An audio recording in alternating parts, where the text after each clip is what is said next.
Hello, I'm Zaragonat and welcome to the studio. Right, well, we just appeared on camera. I'm going to just disappear for a second whilst I get a cup of tea. I'm going to have my tea. I'm going to have my cup of tea. I don't think that chat's connected. Let me just refresh that screen there.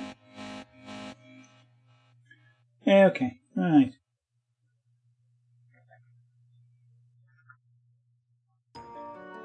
My first drink all day, so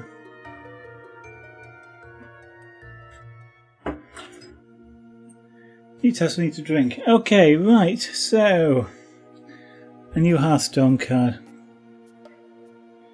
So let's heat up this. Pick that up off the floor before it burns the carpet. Well, it won't burn the carpet, it'd melt the carpet.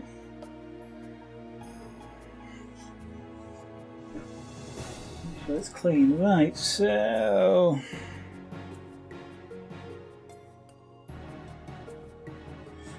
actually, let's switch pens to this one. Now this particular card has got quite a bit of outlining, so yeah, shadow stroke outline. So let's try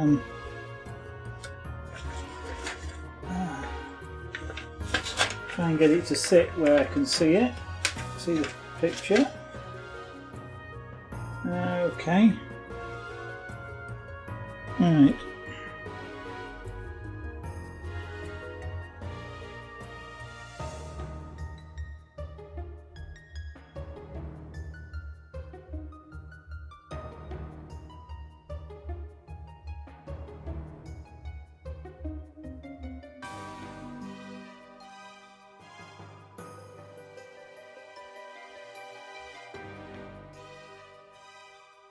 So I understand this is one of the new cards that is going to be released soon. I don't know the exact date of soon. I understand it's been delayed. It was intended to have been done already, I believe, but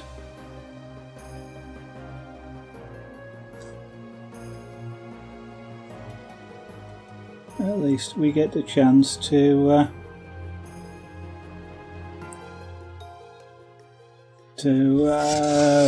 what's the word I'm looking for? Do it in pyrography. That camera's going to get in my way.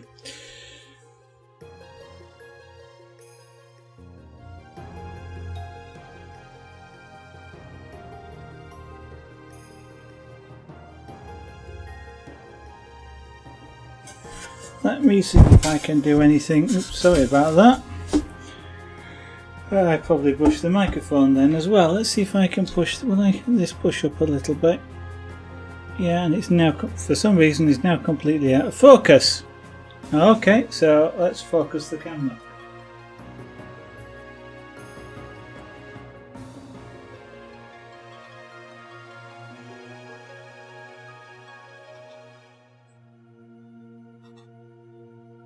Figure that video, right.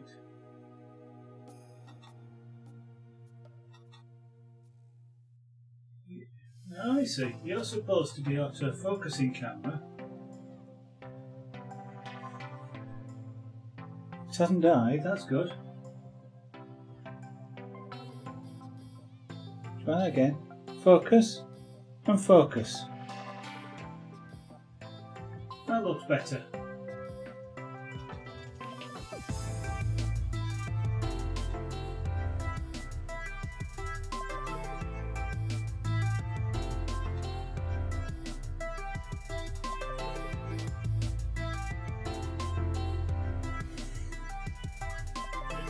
Right, and that may... You're not going to focus, are you, camera? You don't like it.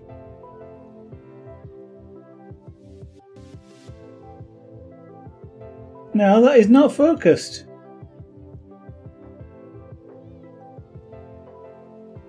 All the way down to the board.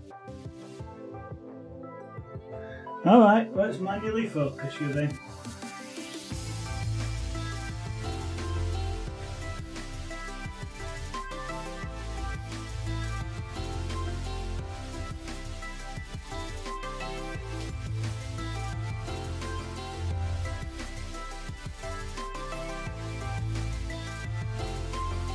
Okay, so we're working on manual focus. Push that a little bit that way, and you can see it a little bit better. Okay, there we go. Right, I nearly got hold of the wrong end of that pen then. That would not have been a happy time.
Ow.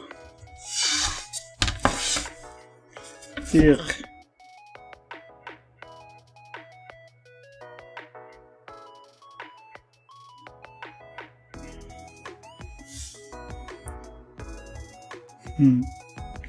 That's meant to be round.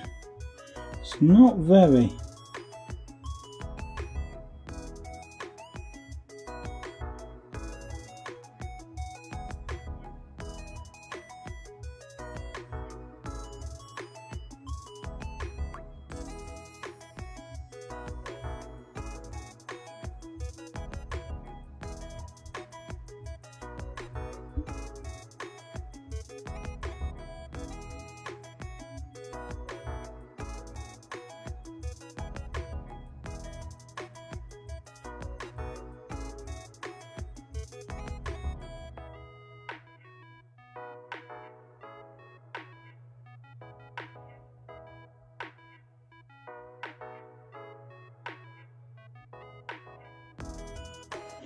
Okay, so what am I doing? Pyrography is what I'm doing. Pyrography, often known as wood burning, hence the title. But as you can see, no fire.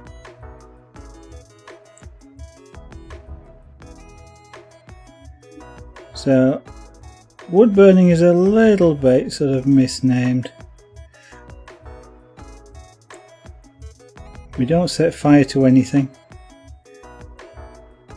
and even those artists that do set fire to things, they're kind of only doing it incidentally. So you do get some artists that will do pyrography using gas torches, like blow torches and acetylene torches and things like that, but they're using those as the heat source. They're not really intending specifically, most of the time anyway, to actually set fire to the wood. I do say most of the time because I'm sure occasionally, you know, they like the effect that they get from a free flowing flame doing things to the piece that they're working on. But that's a completely different thing. What we are doing here is something which is very similar to making toast. If you've ever made toast, I'm doing something very similar here. I'm applying heat to the wood and it's toasting the wood.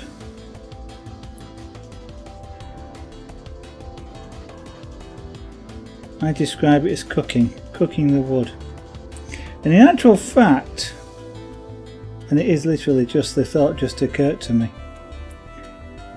when they turn wood into charcoal, which is a process of carbonizing it, I guess, that's what they do. They cook the wood, they put it in a big pressure cooker and heat it outside of taking away oxygen. So they literally cook the wood, which makes it go all brown and ultimately black into charcoal. Now if I apply enough heat it goes black and it sort of goes crystally like charcoal, but not quite the same. So it's a similar process to the way in which charcoal is made. They cook wood. I'm cooking wood. Right, lots of lettering. I'm just debating whether to do the lettering first or whether or not to come back to it. Lettering's probably the easiest bit to do. Let's do the lettering first.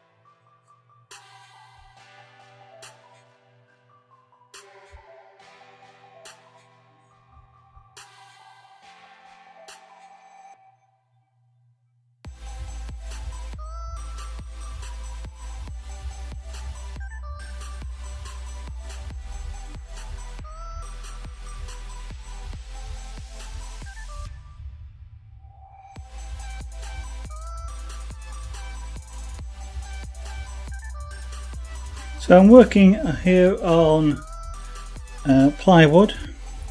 It's great wood for doing things like pyrography on because it doesn't warp, or rather it doesn't warp as much as a plain board would do in this same thickness. So if I was to take a non-plywood, I was to take just natural birch wood and of this same thickness and apply as much pyrography to it as I'm going to, it would warp quite a bit. It would twist and buckle and what have you, and generally doesn't look as good.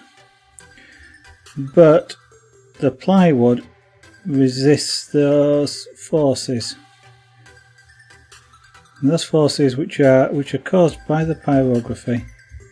As I cook the surface, it shrinks, which tends to then put stress on the board, causing it to twist and bend.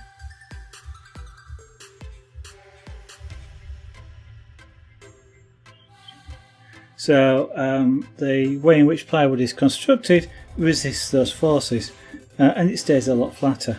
So I can get a thinner board, which kind of, in a lot of cases, kind of looks better, and then but keep it flatter.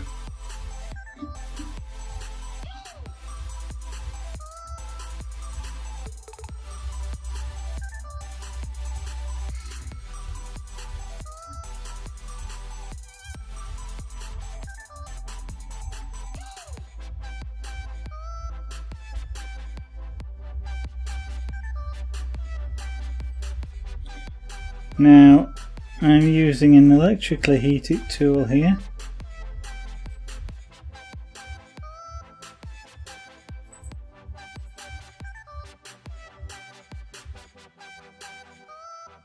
And although it's plugged into the mains, the electricity which is passing directly through the tip of this pen is at a safe low voltage. It's in the order of 1 to 3 volts. So a torch battery, for example, is the same voltage. So generally speaking, the any risk here comes from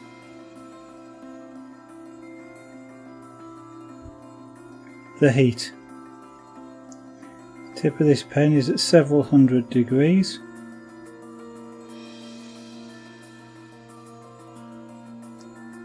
Which is causing the instantaneous cooking.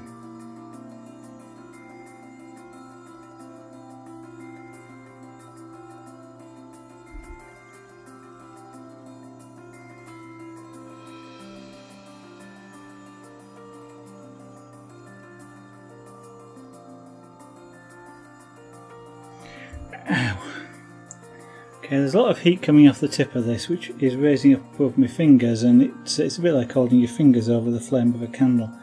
I'm also concerned a little bit about that. That's heating up a bit, is that joint there. That usually means there's resistance. It probably means I need to tweak the contacts a little bit.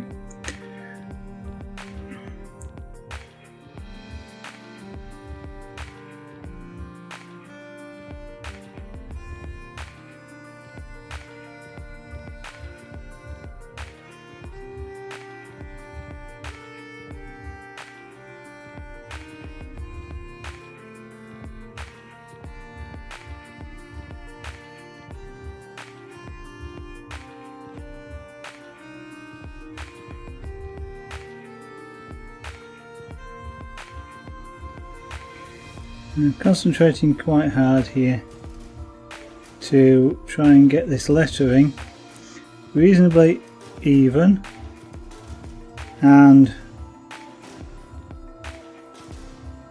sort of correctly laid out, shall we say.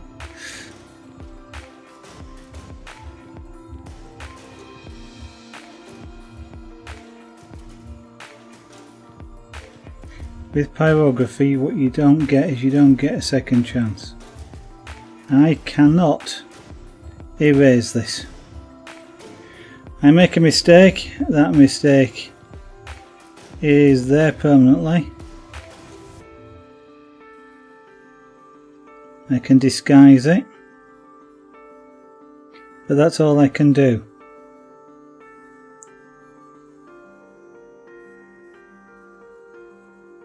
Now you might think there are some ways in which you could erase this, using a piece of sandpaper for example, and indeed that would remove the pyrography. But when you can put more over the top of it, it will become immediately obvious where you'd sandpapered it. It would not look good at all. So although you can do things like scrape it or scratch it or use sandpaper, that's only of any use if you're not going to put pyrography back over the top. If you are, it will be visible, and then you'd have to disguise that.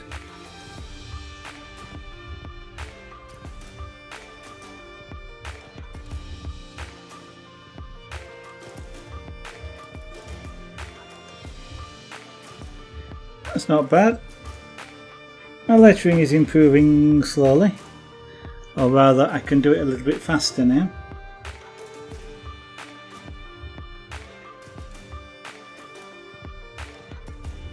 Hello Wolfie, good evening, welcome to the studio tonight.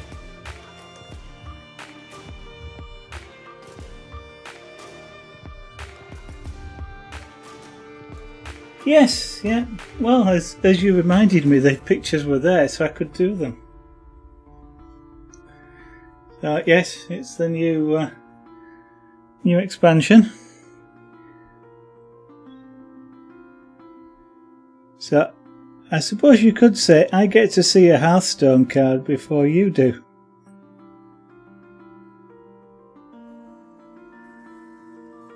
Yeah, I get to see one in real life before you do.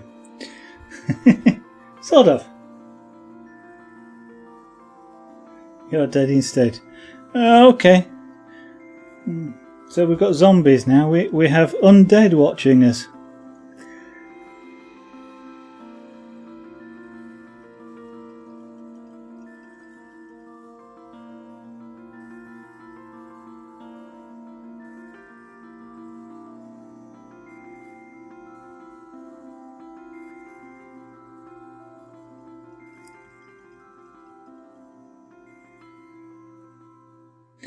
Well, I tell you, I did something like about 7 hours of driving yesterday, so I quite would have preferred to stream if I could,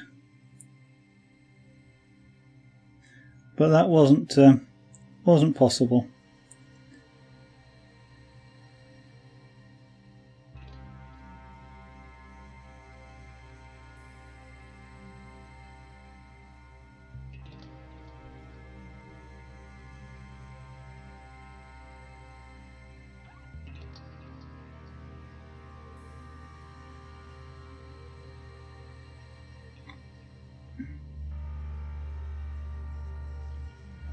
Yeah, that is a bit low, a bit high.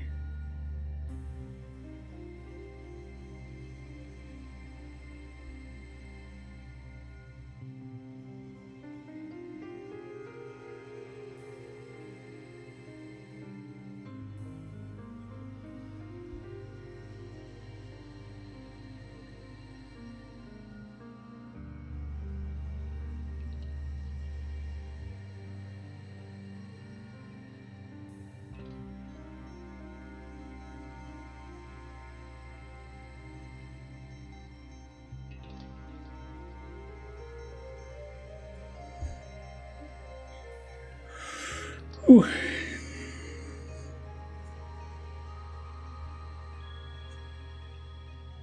So, how are you doing, Wolfie? You done any more in your game yet?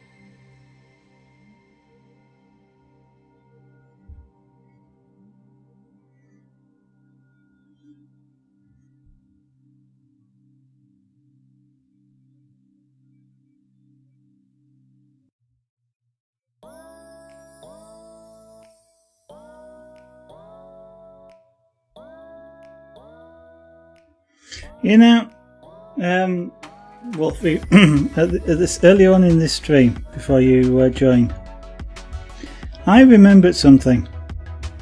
What I remembered is how they make charcoal. Now, they do it by taking wood and heating it. And they heat it and heat it and heat it until it turns into charcoal. Now, if I apply pyrography to a piece of wood and I heat it and heat it and heat it, it eventually goes really black and goes sort of crystally. Which isn't quite charcoal, but it's a similar sort of thing. It is carbonising it. But the bit that I remembered was the process that they do when they heat this charcoal. They do it in a closed vessel and they exclude oxygen. But what they describe it as is cooking the wood. So, me describing this as cooking the wood is actually close to what they do in industry when they want charcoal.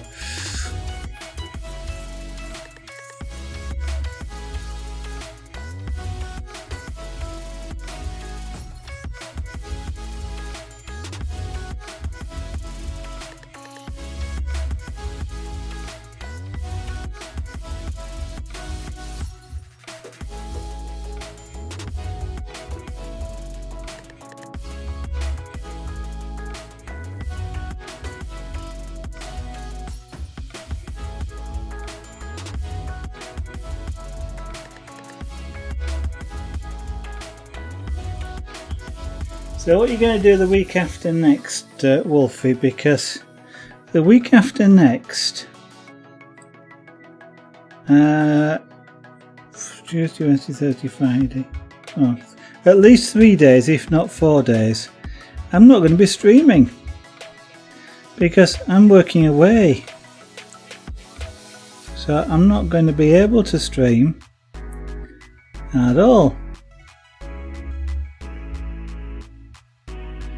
So you can have at least 3 nights, Tuesday, Wednesday, Thursday and maybe Friday, depends on what time I get back.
Right.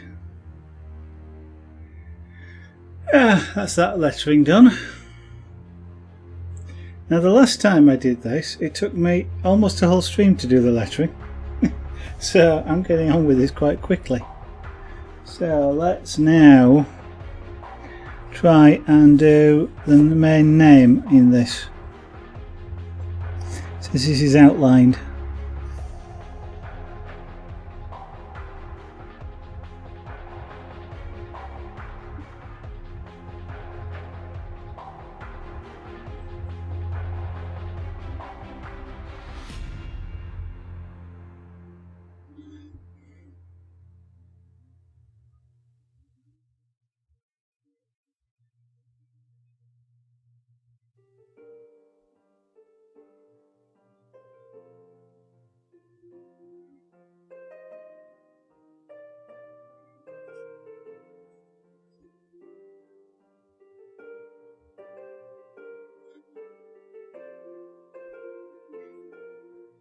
Yeah, they always have to use the fancy letters.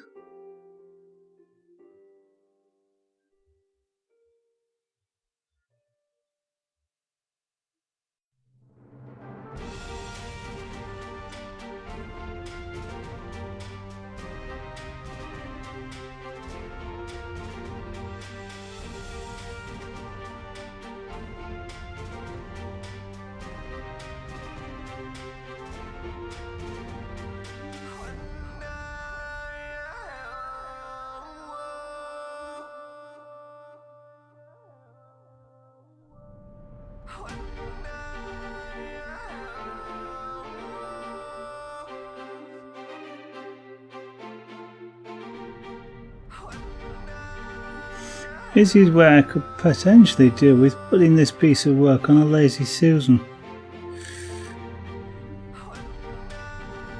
Which, for anybody who has no idea what one of those is a turntable basically.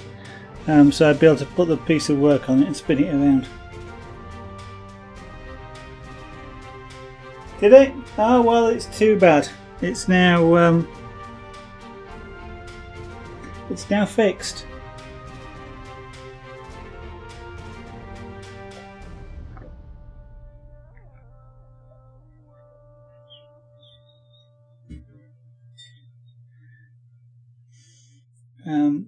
The website that you showed me with all the cards on, he still says 1-1.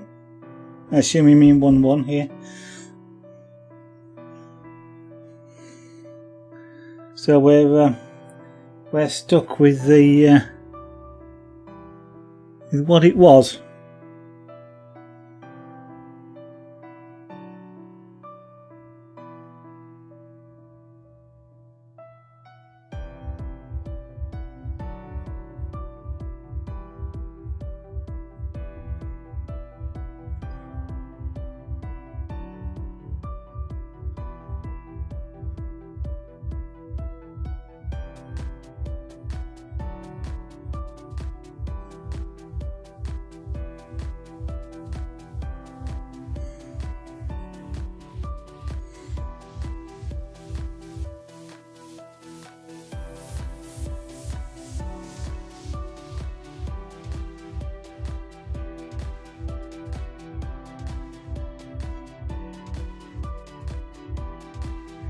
Because, as you know, it can't be erased.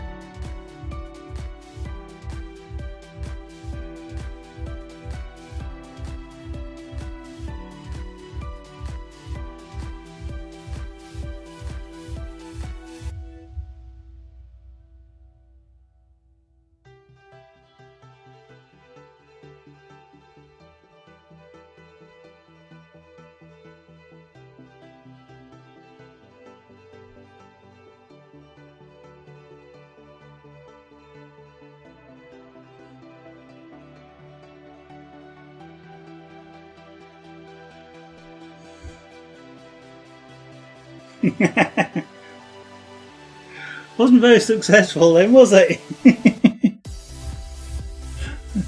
Nice try, but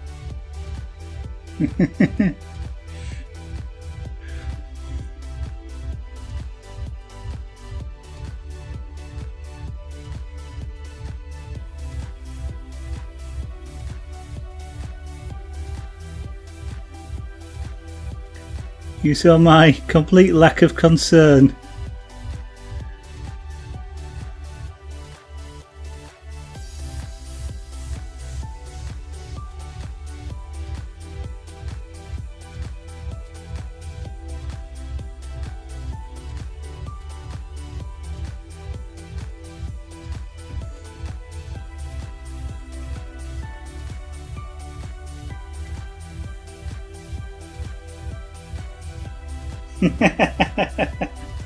Next time better. Well, there isn't a great deal I can do once it's down on the thing. The only thing I can do is file the piece of wood in the round file and start again.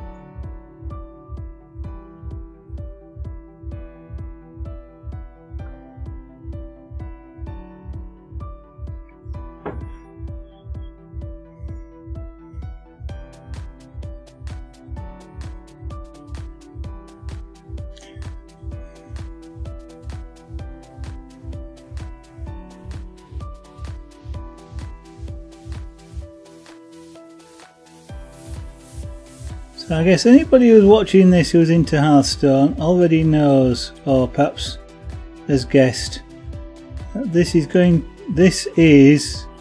a representation of what is potentially going to be released in a few days' time of a new pack of cards. I guess even though they have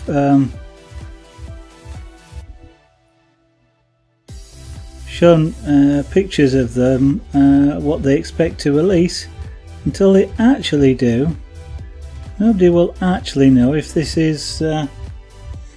card actually makes it into the pack.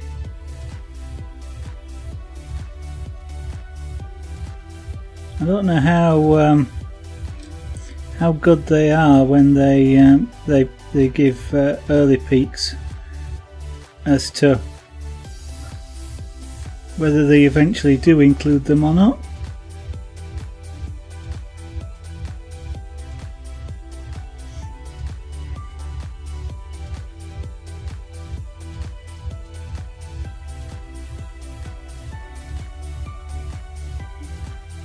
But if they don't, then this will be the only other one outside of the company, I guess, where that kind of exists. Would kind of make it unique, I think.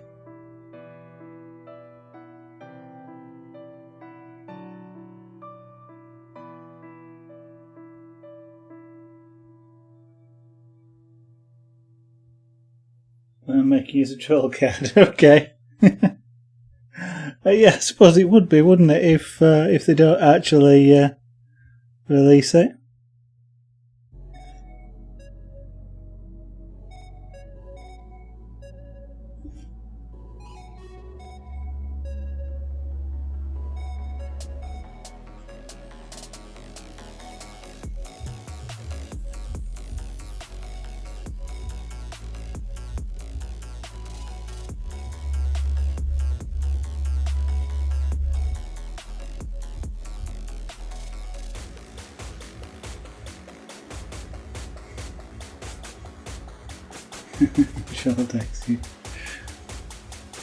Well, maybe that's going to be sort of a fairly could be a good distinction anyway, couldn't it?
The pyrographic tool I'm using here is a heated wire. It's quite a thick wire, so it doesn't bend, and it actually allows me to use it more like a pencil or a pen. It's rounded. You can actually get ones with a little ball soldered on the end, which then work even more like ballpoint pens, which make them great. Those type really good for writing. This type quite good for making lines and things like that. Also, if you want to do calligraphy style writing, this one is reasonably well, because depending on which angle you use it at, you can either get thick lines or thin lines. Not really thick lines like you would do for calligraphy, but at least thicker.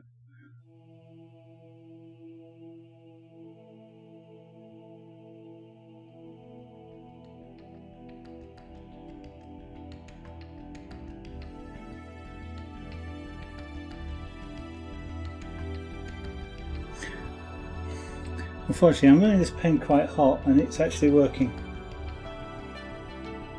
Together with a weasel tunnel, that is a perfect combo. Okay, I bow to your expertise, sir, of Hearthstone cards. I would have absolutely no idea.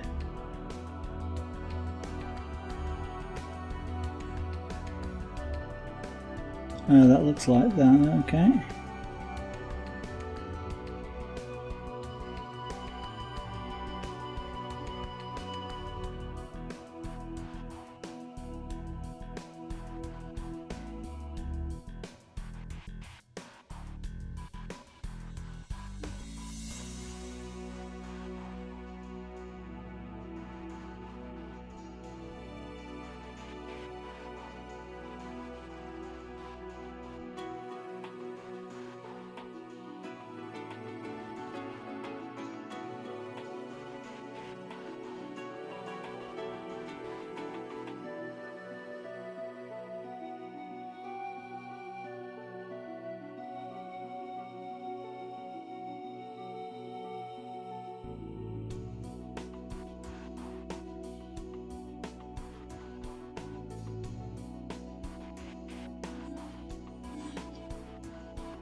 he's not.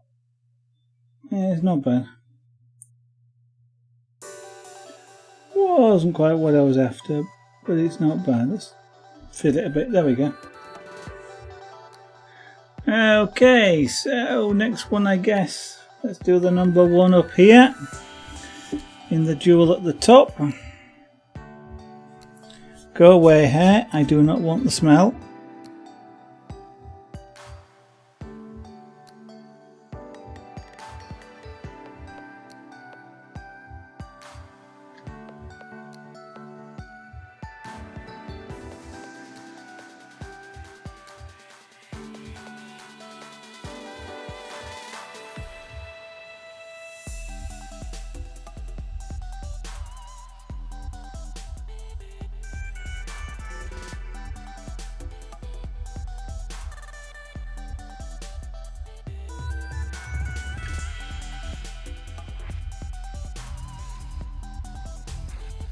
And drawing straight lines can be a little bit difficult, especially if you've got the wood grain running in more or less the right direction, because the pen wants to follow the wood grain, and if it's dead straight up and down, then that's not too bad, but in this particular case it is. If it's not and you're going across it slightly, it can be quite difficult sometimes to maintain that straight line. Partly because your eye is fooled as to what's straight, and partly because the grain wants to take the pen off along itself as opposed to where you want it to go. There, now then. So we've got then two big ovals. Yeah, so we start about there.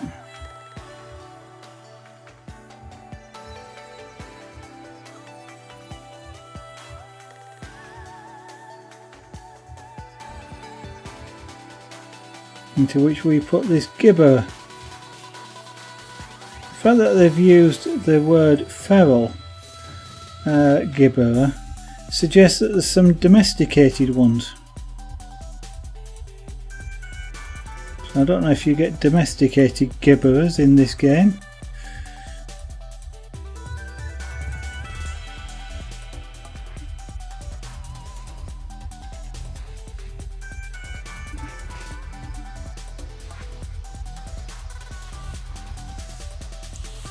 Of course, in practice I suspect they've just used the word feral for gibberer because it just sounds better.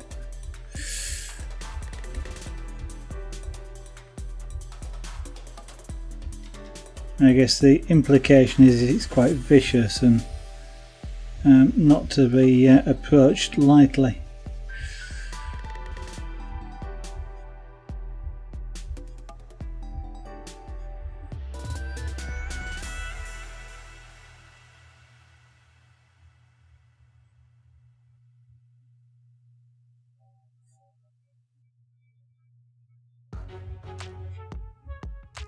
Sometimes a piece of wood like this here just doesn't want to take the colour properly, well I say properly, in the same way that the rest of the image is.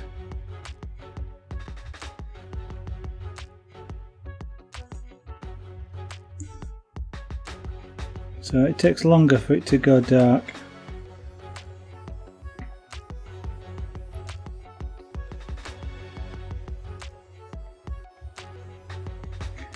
And it's just one of those things that you have to learn your wood as you go, but also just compensate for it when it happens, when you come across it.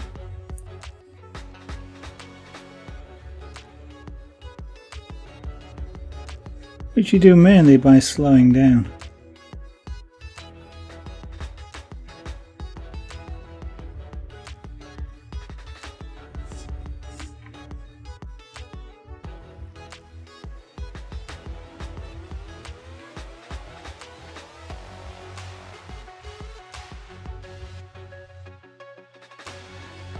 Although you can just do it by going over it multiple times as well. Same effect.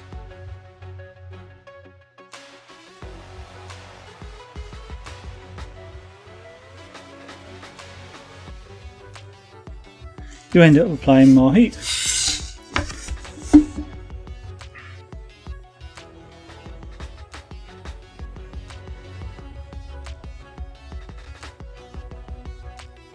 I came a bit high there.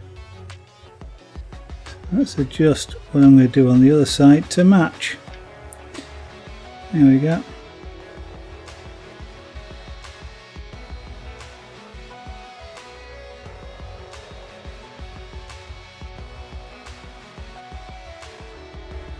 Ow!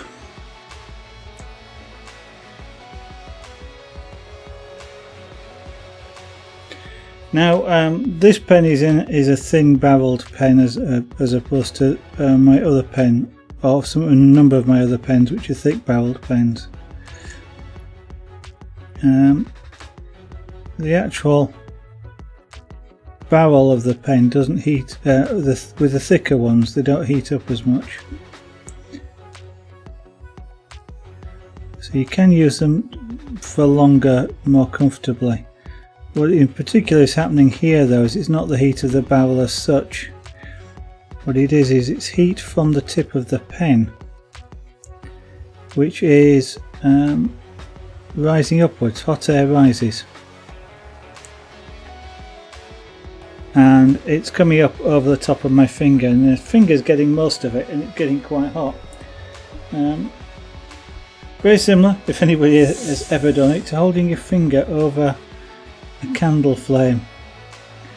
It gets hot, and of course you move it before you actually burn yourself, but it gets quite painful.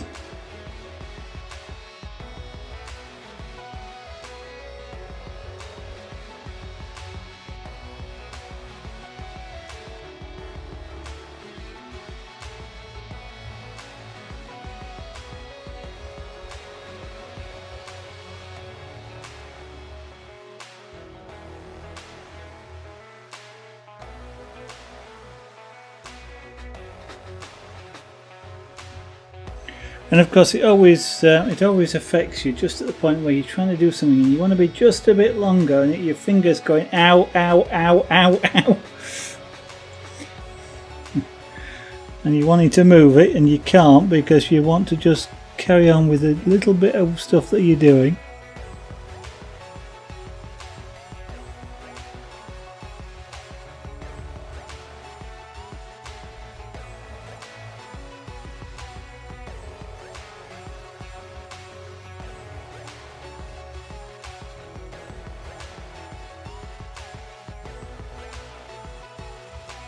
Now that is one of the nice things though about this style of pyrographic tool, is that you can hold it really quite close to the tip. So you can use this use it very much like pencils, or indeed like paintbrushes, I suppose. There is another style of pyrographic tool which uses, instead of directly heating the tip like this is, uses an external or a separate heater. So it looks, if you're familiar with soldering irons, the other style of tool looks very much like a soldering iron. And those you have to hold a lot further back. Doesn't mean you can't do this sort of thing, it just means you have to have a little bit more dexterity and practice to be able to do it. Now then, having done one line, I now have to do another one. Roughly, he says, roughly the same thickness all the way around. About that thickness, I think.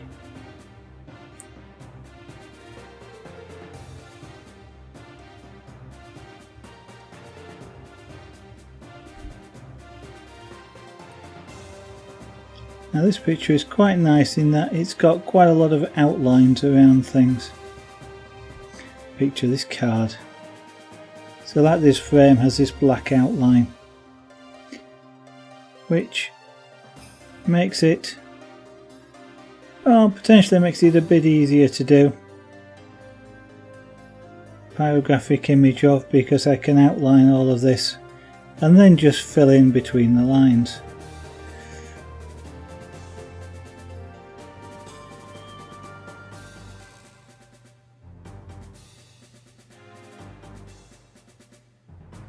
And normally if I'm doing things from real life, I wouldn't be outlining stuff.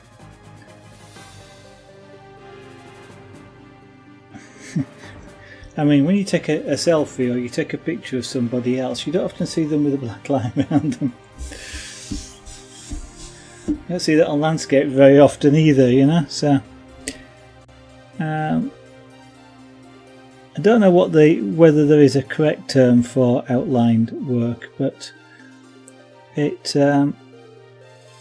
describe it as cartoon style, because in cartoons you often see the characters and things outlined and then coloured in, especially in sort of print type cartoons, as opposed to moving image film type cartoons.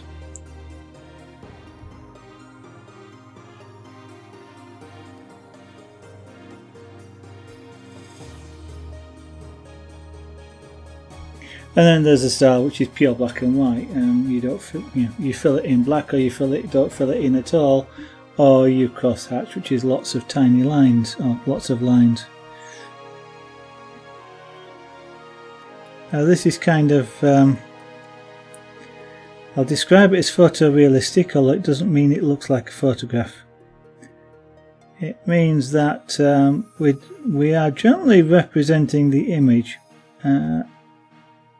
as you'd see it without the black lines. Unless of course they exist in real life, like on the card here.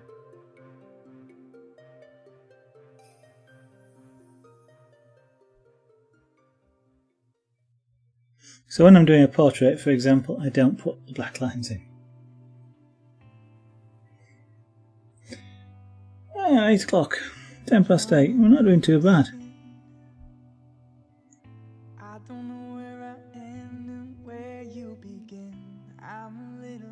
My pyrography speed has improved considerably over the past few weeks.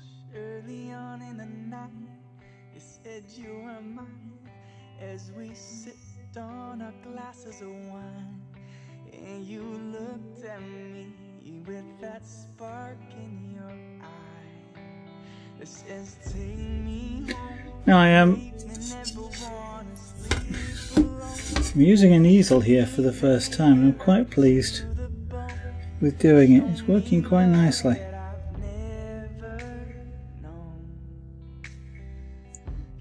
I might still need a light which will, perhaps a ring light on the camera, to help eliminate some of the shadows, because you'll be seeing them as well, these shadows here.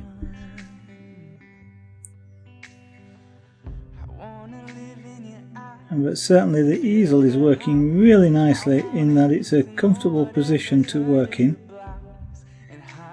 I'm not getting glare off my overhead lights, and you're not getting glare on the camera, so you can see the image better.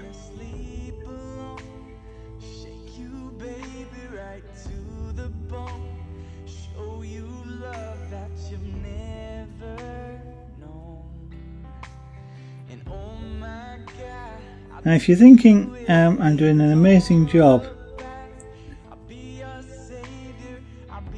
of putting these things in exactly the right place,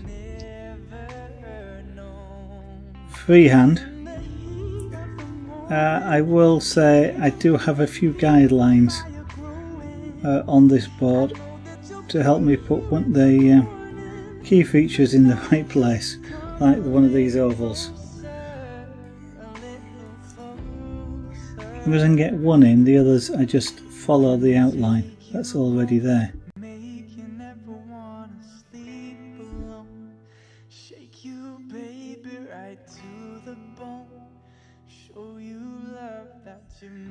Now that one's a bit wider, so I'm going to come round.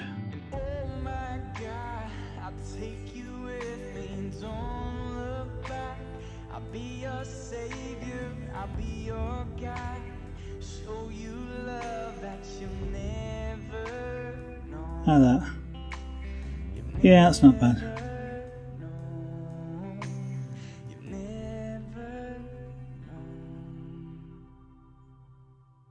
Right, this light here is a little bit light, so we'll just darken it down by going over it again slowly.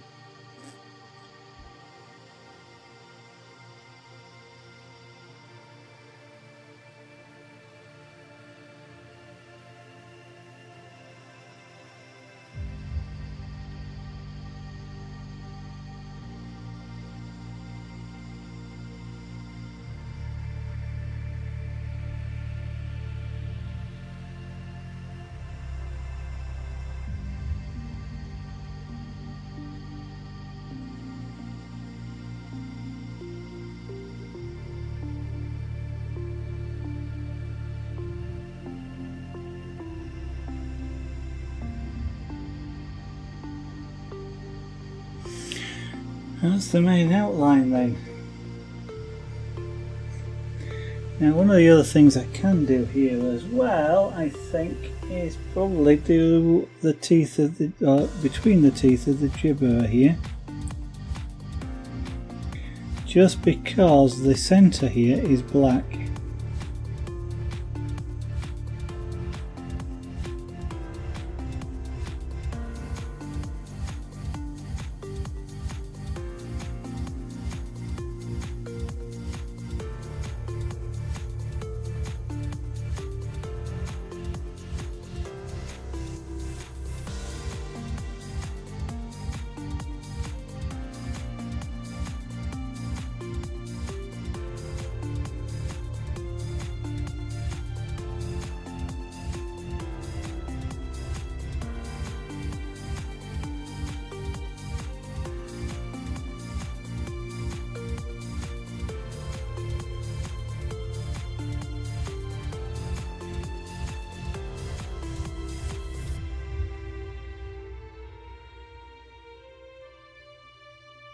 Mm-hmm.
Right, inside there is black. So let's actually do the inside of that. Should I use this? No, let's go to the shader because it will look better done with a shader. So switch pens now. This one is a shader. I have switch pens, yes I have. So this one will let me do wider areas. Will actually be a bit smoother for doing larger areas.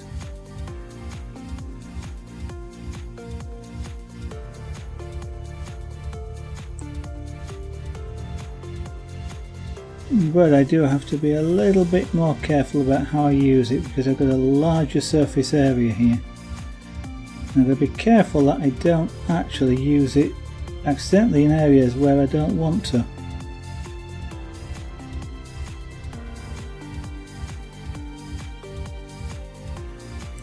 Just because it's such a large heat source.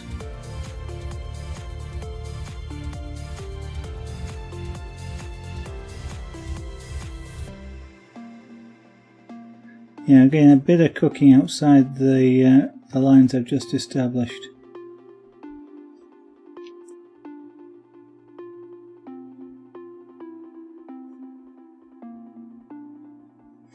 And that's what I'm trying to avoid too much of.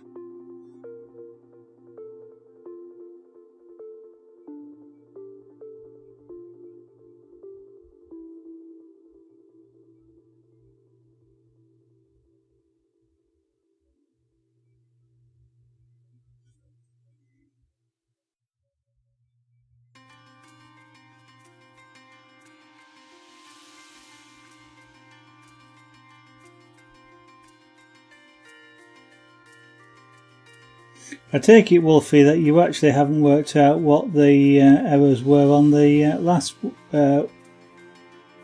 Hearthstone card yet then?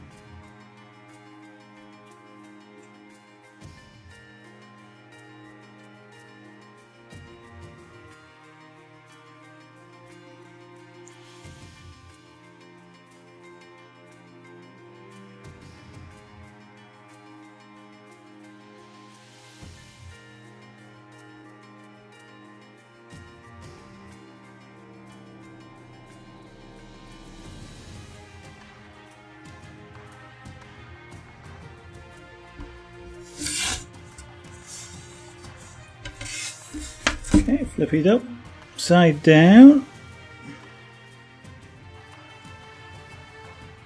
Sometimes that's easier than trying to work at funny angles with the tool.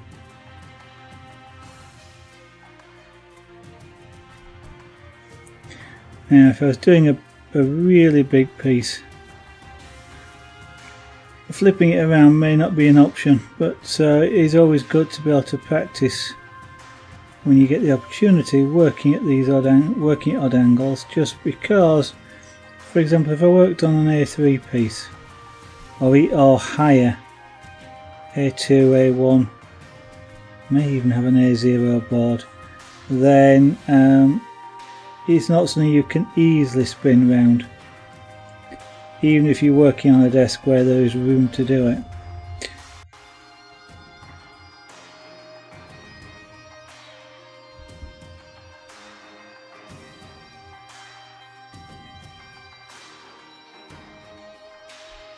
And I do have a board, a quite large birch plywood board, which I haven't been cutting up into smaller pieces, because I kind of hope to come up with the inspiration of a piece to do that large.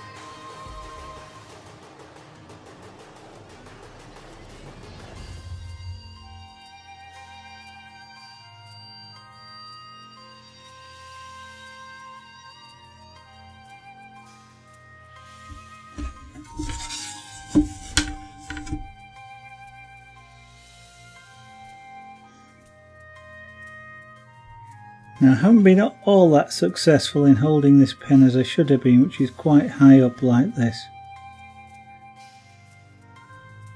Because I can see some cooking around the edges here. Some of that is just the heat bleeding, because it does wood, not very well, but it does conduct heat, and we're applying a heck of a lot of it into this area.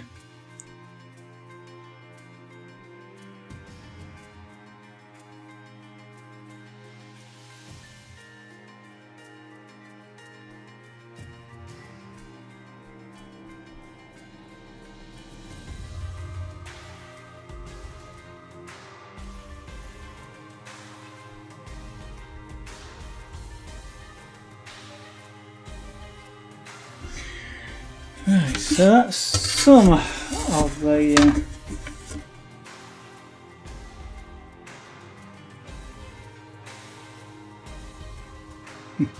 you were on the last Hearthstone card, you were trying to find the mistake on it.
Just drawing in a shadow here. Probably ultimately want this darker, but we're going to start light, get darker if we need it.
You've got a fun story. No, it's alright. I don't need to tell. You've got a fun story. If you want to go ahead, yeah.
Right, and we've got a fairly hefty line right around the outside as well. Okay.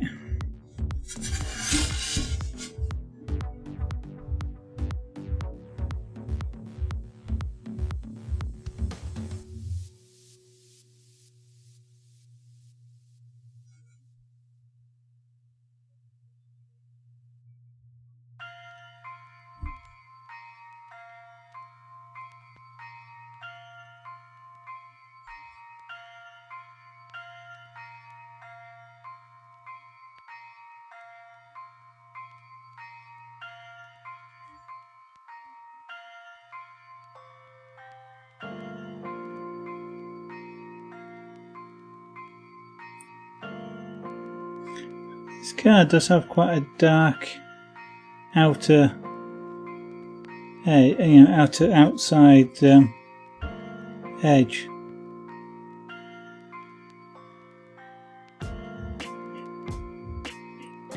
Which in pyrography terms applies its own challenges because of it's easier to get to show differences in lighter tones than it is to show them in darker tones.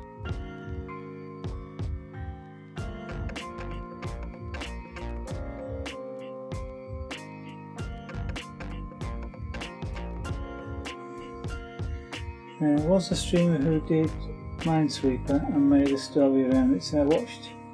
Interesting. You watched, so after a little while I decided to join.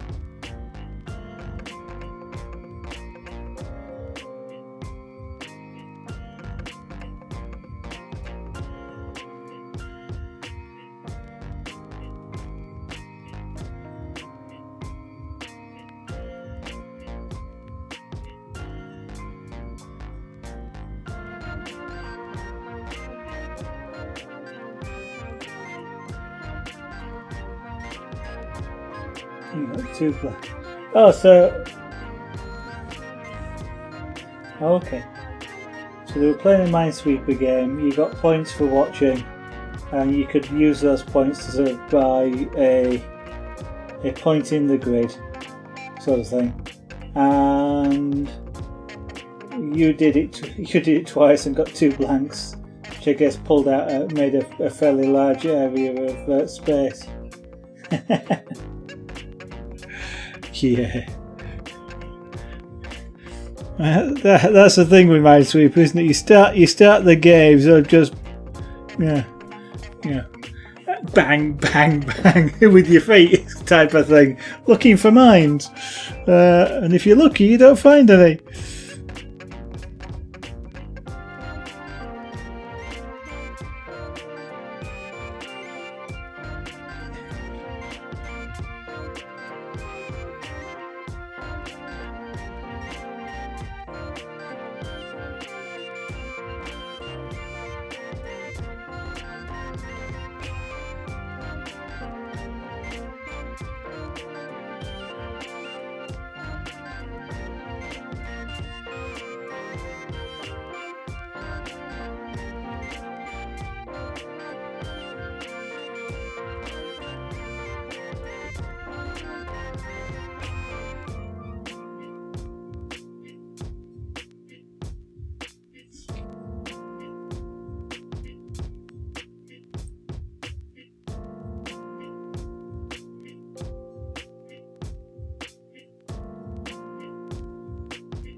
You could almost do a Twitch plays Minesweeper type thing, but then you'd have the people that just go on purpose trying to blow up the mines, as opposed to avoid them.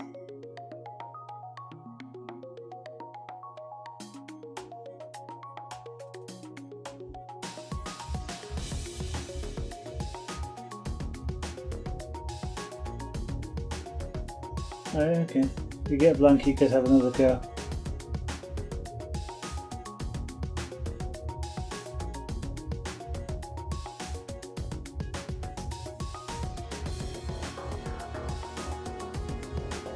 Okay. Well, I enjoyed it. That's that's kind of the main thing. If you can get, a lot of people do seem to enjoy some of those interaction levels in the streams.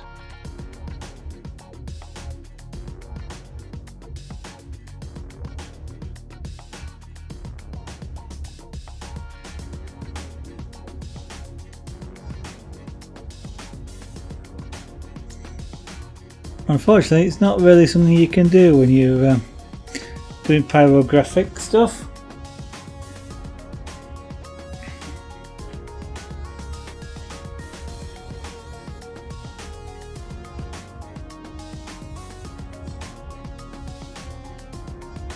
Obviously, it's not something you can do much very easily when you're doing creative full stop.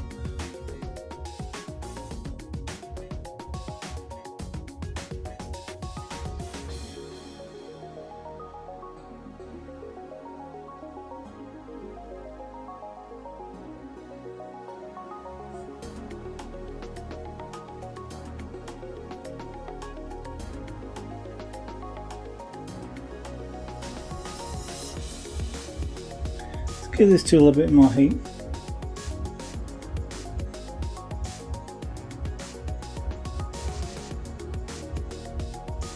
Oh yeah, there's the chat based games. Yeah, that is true. There are those.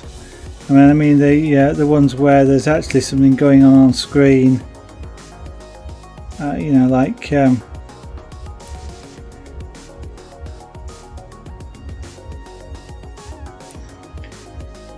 I think Direwolf now on Mixer, for example, you know, you can spawn things like zombies and skeletons in his game.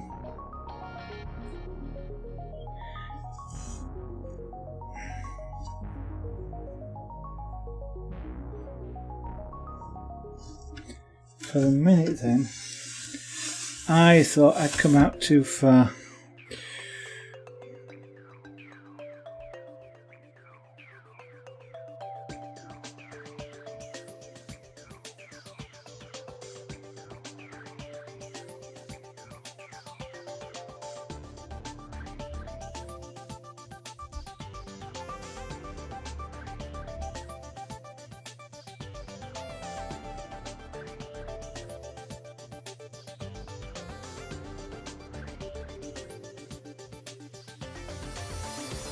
There's quite a few games that are chat based now, I've noticed. There's a lot of there seem to be like pure gambling ones. There's beat the boss type things, although that tends to be used more on bits, I think, being contributed. And then there's rate type ones.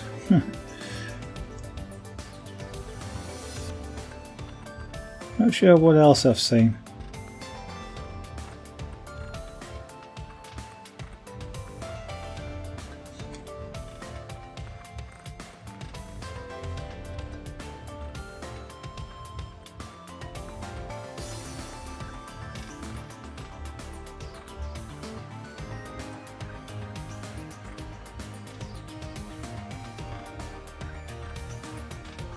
In some ways this card doesn't have a straight edge, it's got a slightly chipped edge.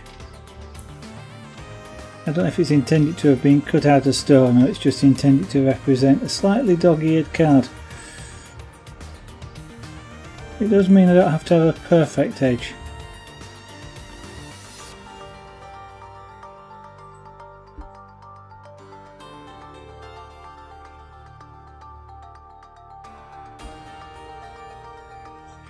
Fortunately, it's not easy to use something like a ruler on this.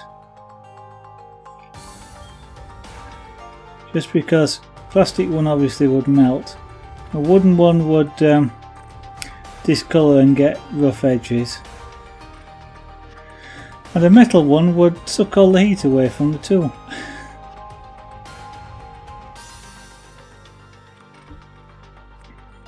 What I ought to have is something that sort of clipped on higher up, I guess, and ran against an edge.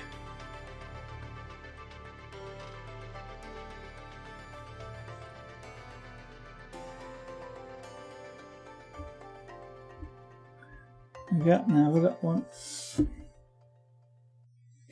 Yeah, I've kind of got one across the bottom as well.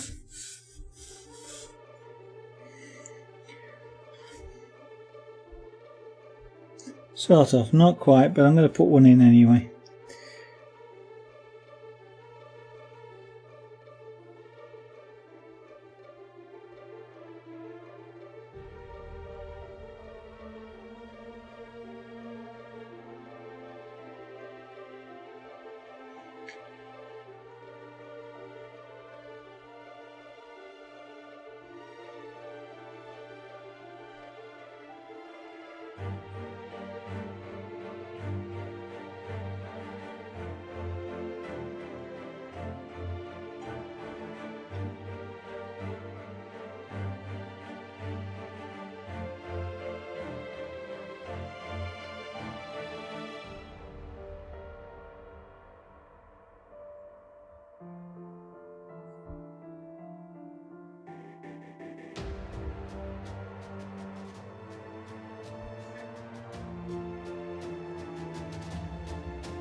There. Now we have an outline all the way around-ish. That says there's a black outline around that upper gem as well. So let's put that in. Cool that down, switch that over.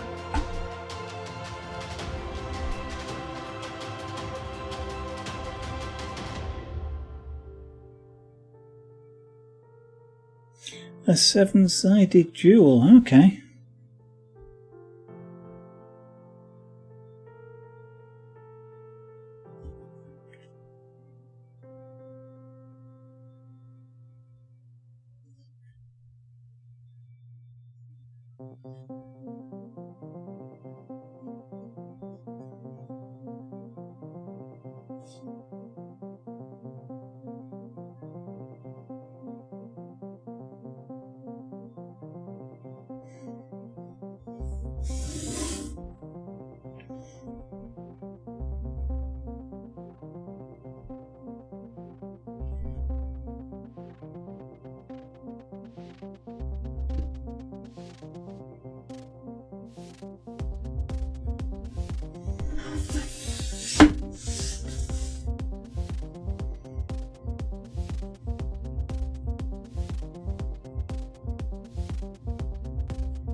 Turn that down, don't want it quite that hot.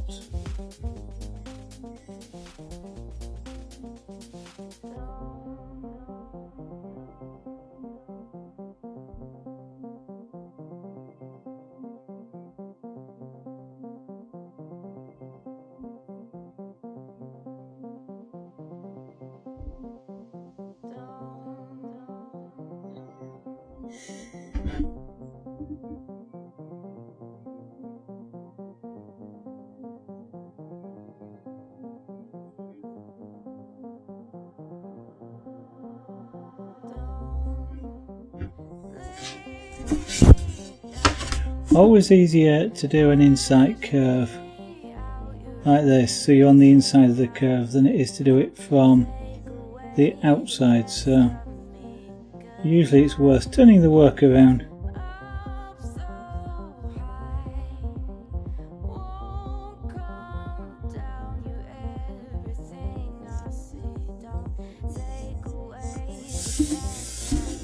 And then there is a somewhat thinner line then.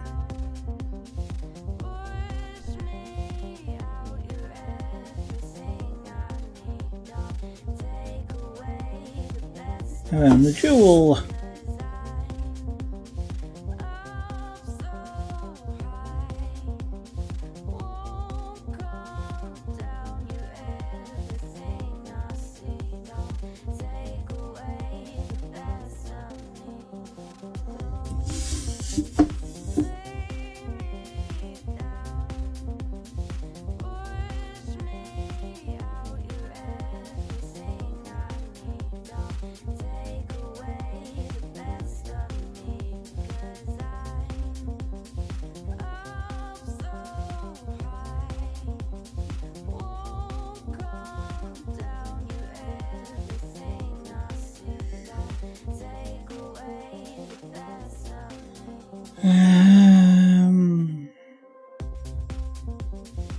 Okay.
Now just darkening this line down a bit.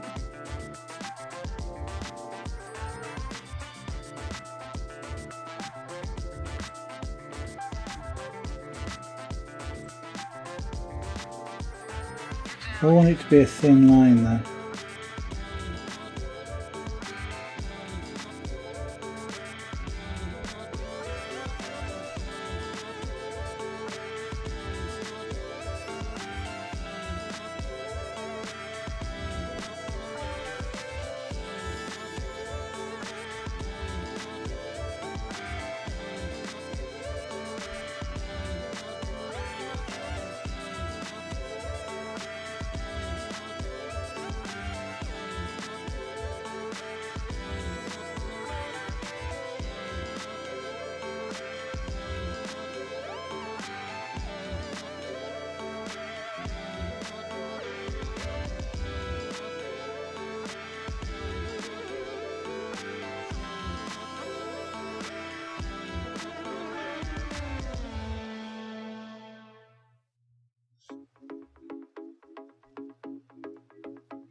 Using the pen sideways here, well,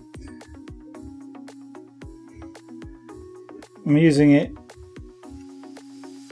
like that. Actually, I'm working off screen, aren't I? Using it this way because it creates a thicker line if I do that.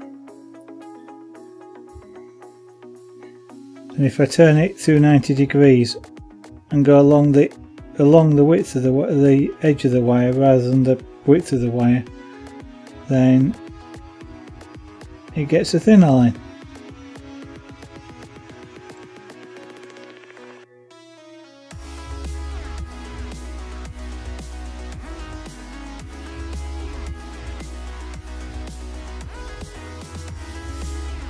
And I think this is meant to be sort of chiselled out of stone, so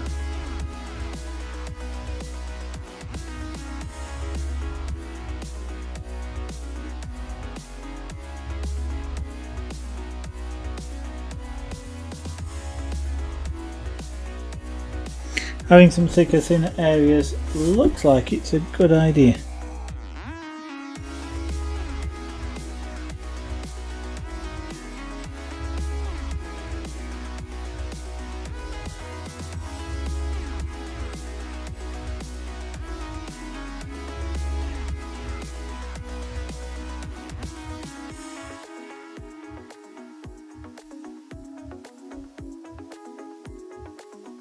Have to be a little bit careful of those dropping between two of the grain, the grain lines, because it creates a sort of a deeper cut hole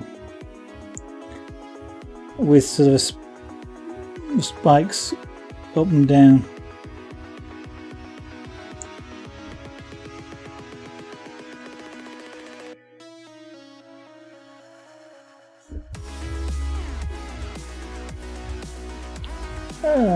But effectively it's just like a series of blobs.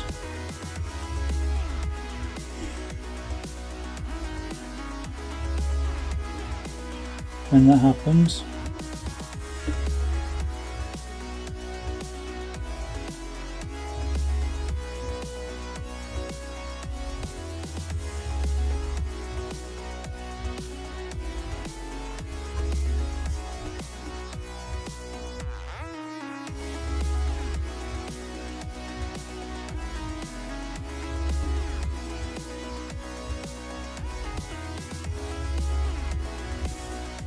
Okay, so what I should really do here, do I really want to try and get the watermark that's in there?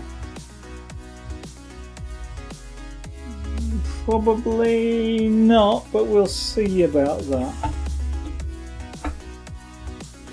So, what we're now doing is producing a sort of a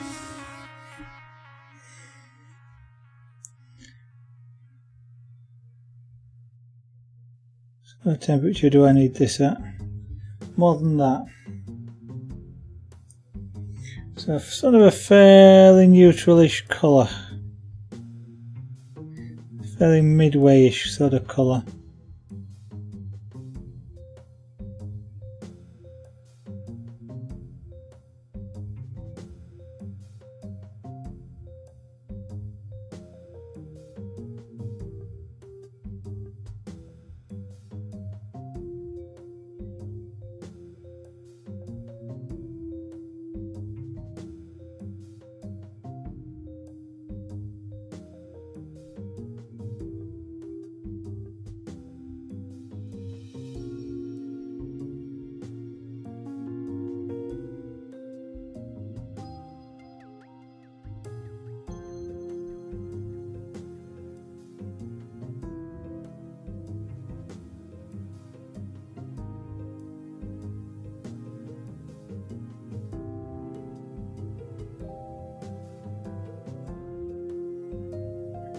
Now this material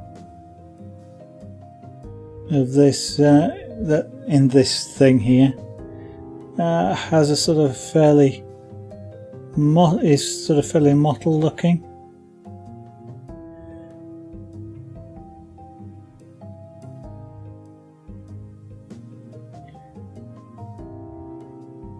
So if I want to mimic that, then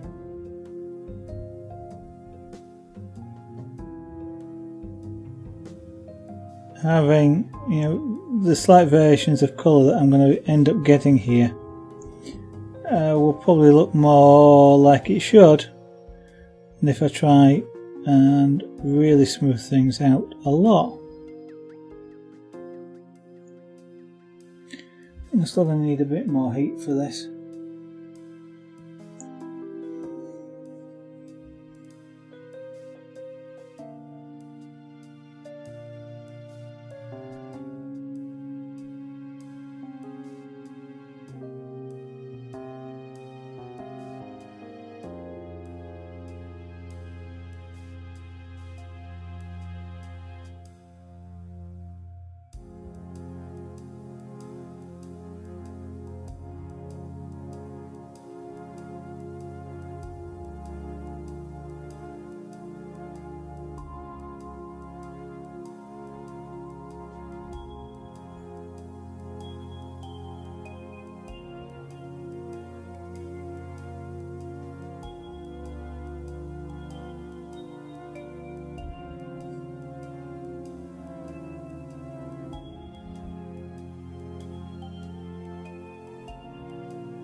Whew, this is going to take a little while. Let's turn the heat up a bit more.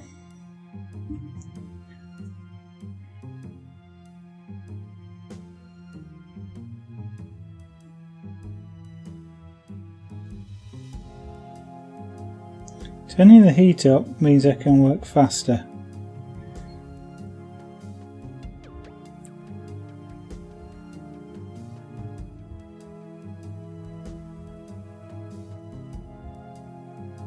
It doesn't necessarily mean things get darker.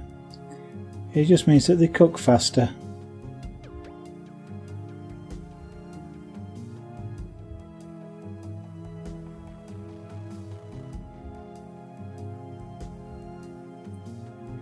which means I can move the pen faster, which means I can go across the work a lot faster, which means I finish this area faster.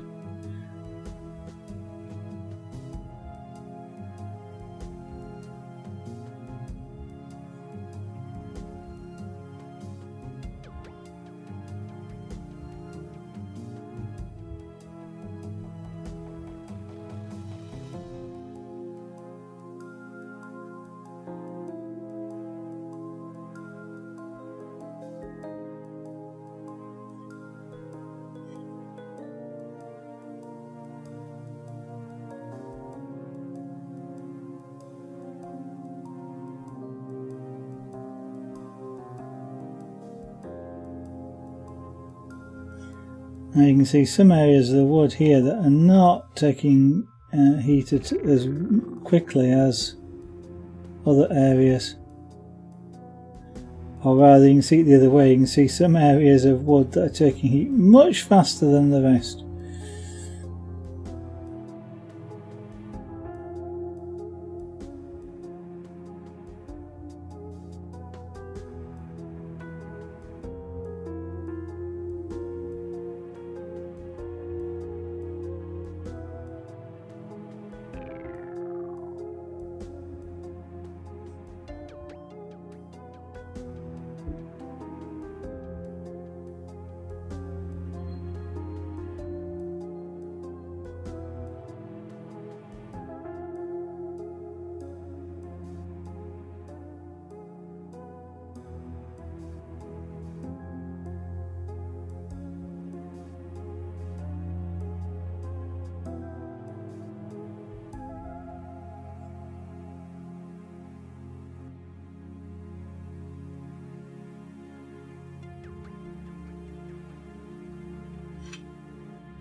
Right, well, I've gone across the board there. That's a bit dark. That's about right. That's not so bad. But yeah, there's variation in there, so I'm not fantastically bothered about it too much. When we get outside of this area, some of these areas around here need a more consistent tone. So we'll sort of deal with those as we come across them.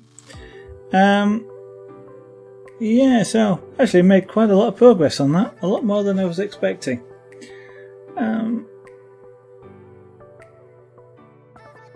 But we shall carry on with this tomorrow evening. As we are now just after 9 o'clock, it's about time for me to finish for this evening and get one or two other jobs out of the way. Which will then allow me to stream tomorrow night. So, a couple of minutes. Point out the blue box at the bottom here, which is now in a different position now that I've moved the camera. Or my fingers have to be in a different position now that I've moved the camera. Social media in there, of course. Twitter's a great one. Tell you when I go live, tell you if I can't go live, remind you when I'm not streaming. Or if I'm going to try something new or different or whatever. But I don't send 50,000 tweets a day, so don't worry about it. And the other one that's there, of course, I'll just point out, as we're getting closer to Christmas, well, actually we're almost past Christmas from the point of view of timescales to be able to get anything out. There's the shop there, zavaganart.etsy.com, where some of the chainmail jewellery is available if you'd like to have any of it for yourself or for prizes. As I say, we're getting a bit too close to Christmas now to be sure of delivering them in time, but we might manage it. We'll see. It depends on where in the world it goes to, I suppose. Other things I'll just remind you is the 3 buttons. 3. I can do 3. At the top right of the screen there, the bits button. Got to mention that since Wolfie keep telling me I'd forgotten that button. Where you can contribute if you like towards the materials and the items which go together towards making the stream. All gratefully received if you feel like it. If you don't, it's alright, you can still watch. I don't ban you for not contributing, don't worry about it. And then there's the follow button if you would like to obviously know when I go live from Twitch's perspective, and to see me on that nice following page that you get with all the stuff on it. And of course there is the subscription button there as well. If you would care to consider subscribing, that would be absolutely fantastic. Just as I say, the proceeds from things like that go towards buying stuff like wood, so you can see Pyrography on stream, or buying the tools to do whatever, carving, scraper board, these sorts of things. And with that, as I say, keep a lookout for the next stream, which will be tomorrow evening, somewhere between 7 and 8 PM UK time. The exact start time will vary, unfortunately, just be around when I manage to get something to eat before I start the stream. And then we'll go on for about 2 hours, give or take a bit. With that, thank you for watching. Hope I'll see you on the next stream. Bye for now.